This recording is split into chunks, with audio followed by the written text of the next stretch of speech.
So, hello guys! Andito na naman tayo. Gagawa na naman tayo ng isang network. Ang gagamitin natin is OSPF. So, basahin natin yung question. You are employed at a 3-story mall that has been in operation for 5 years. Since it is opening, there has been no maintenance performed on the network infrastructure or end-user devices. Wi-Fi can be easily hacked and used for cybercrimes. Eventually, all the devices failed. As a solution, the mall manager purchased the 35 new computer units along with the 10 switches and 3 routers. One is a PT router and 2 is 2811 routers, which are to be distributed across the 3 floors. For network configuration, only OSPF or Open Shortest Path First is used. Your task is to design the new network accordingly. So, ayan yung question. So, maglalagay na tayo ng router. Isang PT router. Then, dalawang 2811. Then, switch. 2950-24. 10 na switch ang kailangan.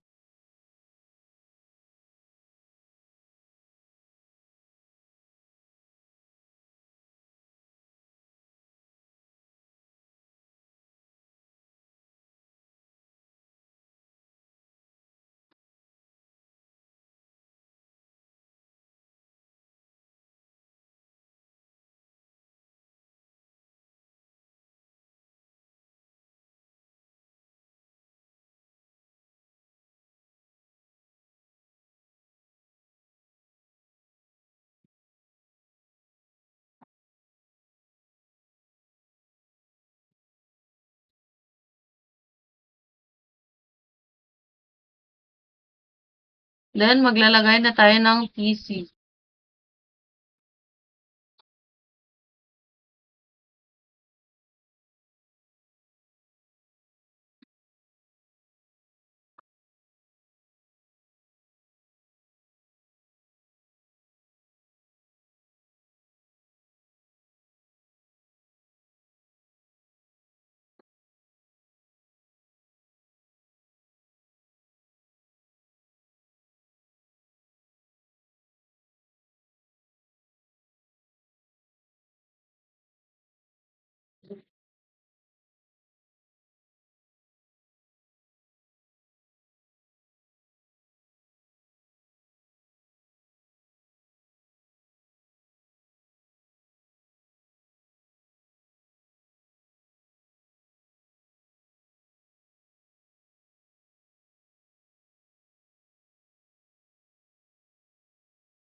So, i-connect na natin yung PC to switch.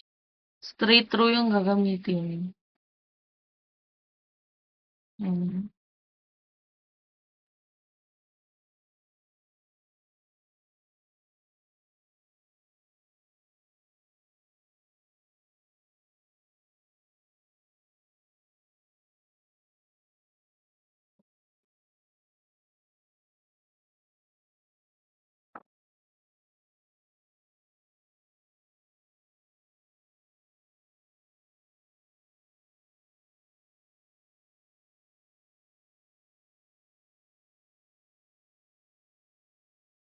Pati din sa kabila, i-connect mo si switch using straight through cable.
Then, pagkatapos lahat mga connect, connect naman natin yung switch to switch.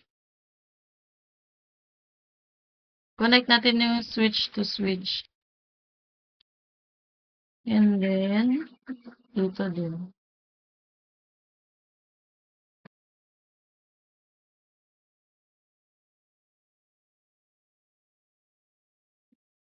Crossover pa rin yung gagamitin sa switch to switch.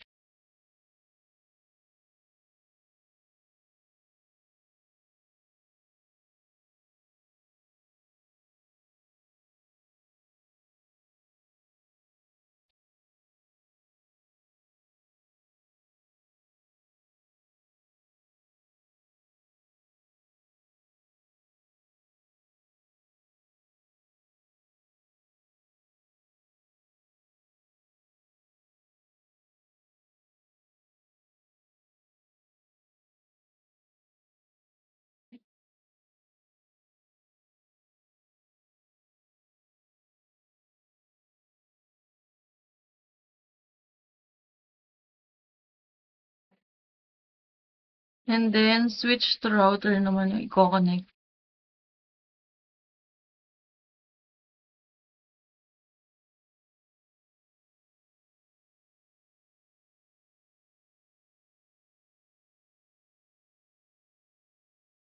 Straight through na yung gagamitin sa switch to router.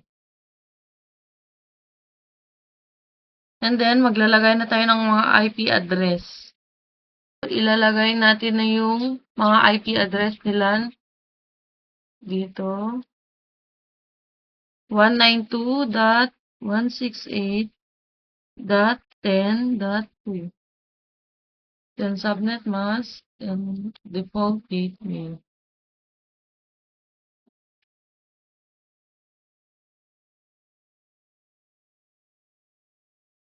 Copy na lang para mabilis. Then,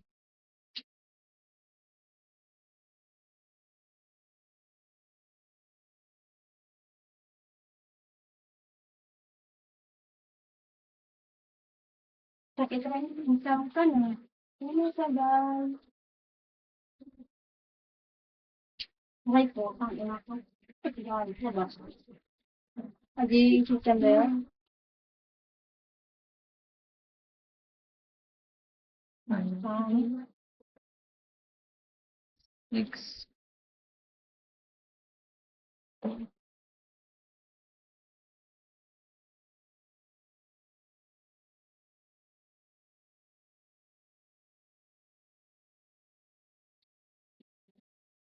And then, ganun din dito sa kabila.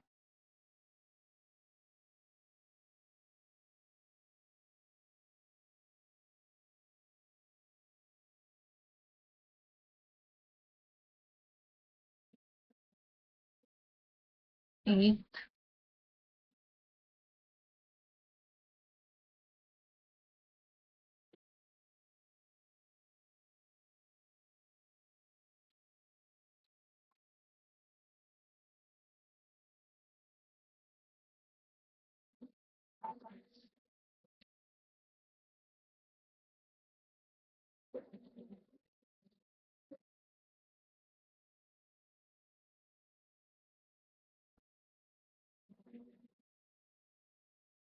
Mhm.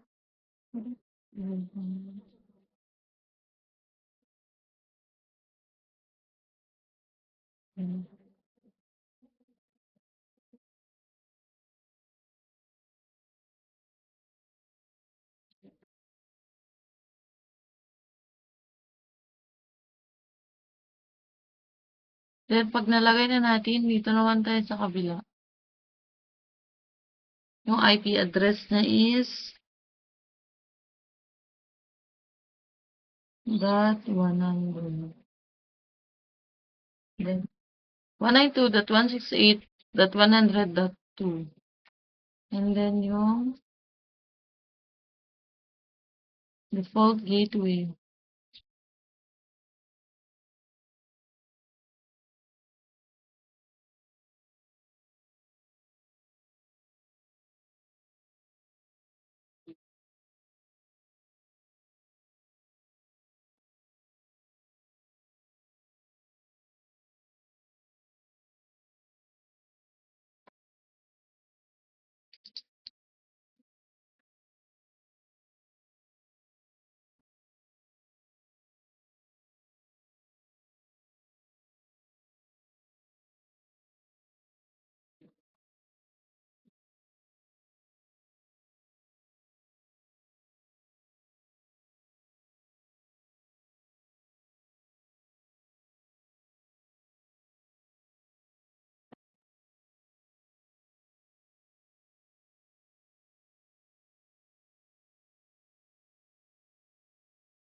Then, dito naman tayo sa kabila. IP address niya is 172.168.10.2.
Then, pag nalagay na lahat, ang sunod naman ay yung pass Ethernet niya naman. 192.168.10.1.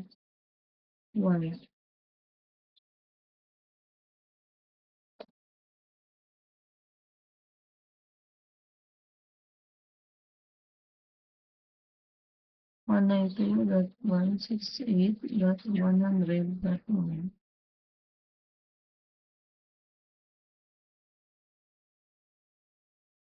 And then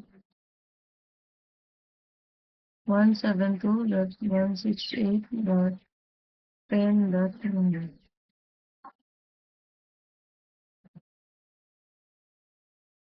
So, i-connect na natin yung mga router using this cable.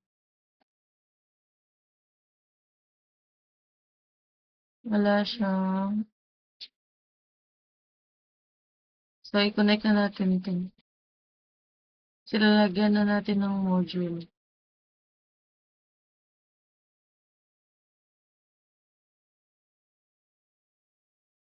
Wala naman siyang module. So, lagyan natin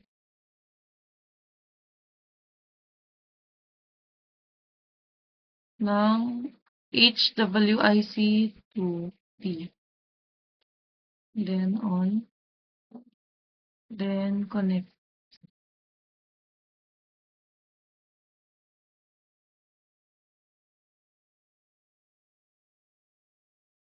Then, ilagay na natin yung mga serial niya. So, yung clock rate niya is 64,000. And then, yung serial niya is 10.0.0.2. Then, on. And dito sa kabila, router 1. 64 ito. Clock rate. Then, 10.0.0.3. On. And then, sa kabila naman is, so, router 1, ilagay natin.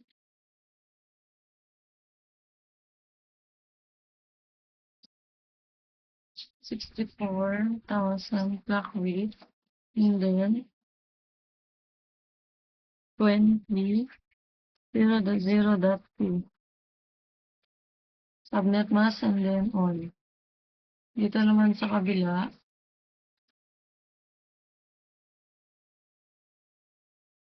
64 ulit, clock rate.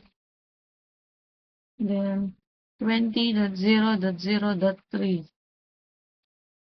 And then, on. Tapos ilagay natin yung fast Ethernet nito.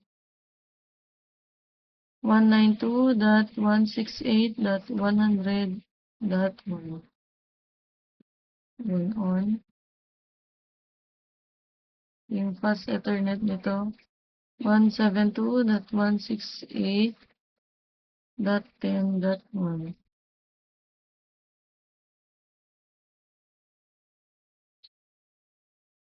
CLI na tayo. Exit.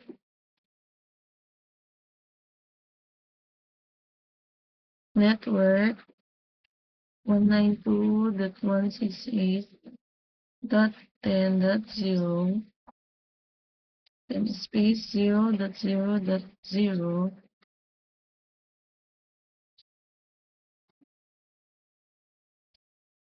Dot 255 area 0.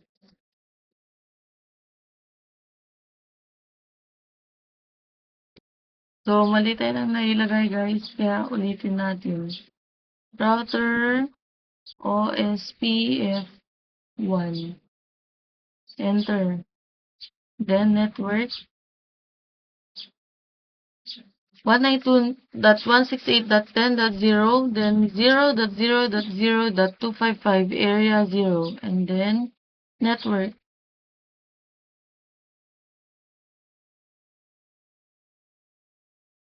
Then,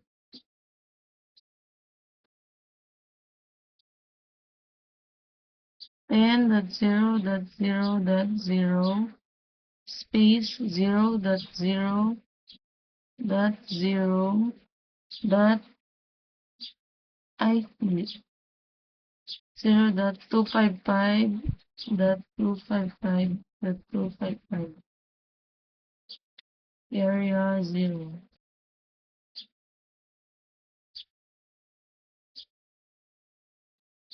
And then enter.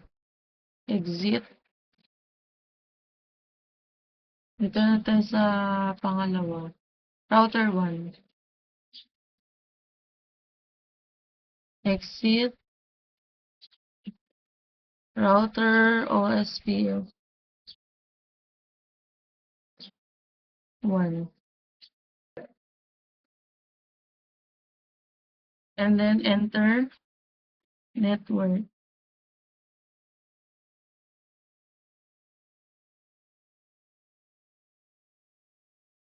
Network dot space muna then 192.168.100.0 then 0.0.0.255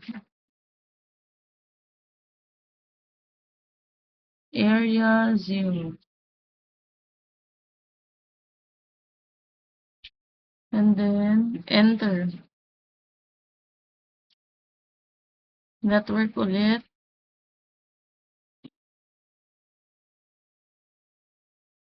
10.0.0.0 space 0.255.255.255 space area 0 then enter and then network ulit yung pangkabilang network nito sa router 2 na para mai-connect network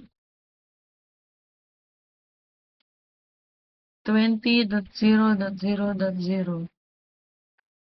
0.255.255.255 area 0 then enter exit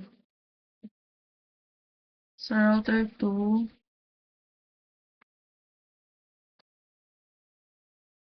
router OSPF1 network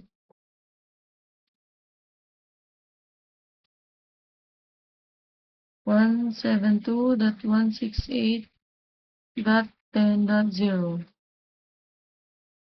0.255.255.255.255 area 0 then enter network ulit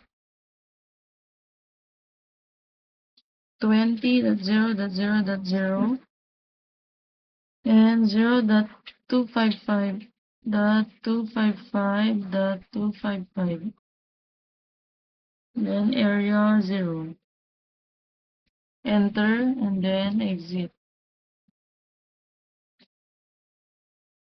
So, itry na natin if gagana ba siya. So, itry naman natin i-test kung gagana ba siya dito and then dito. Successful naman siya, guys. Dito tsaka dito. Gumagana naman siya.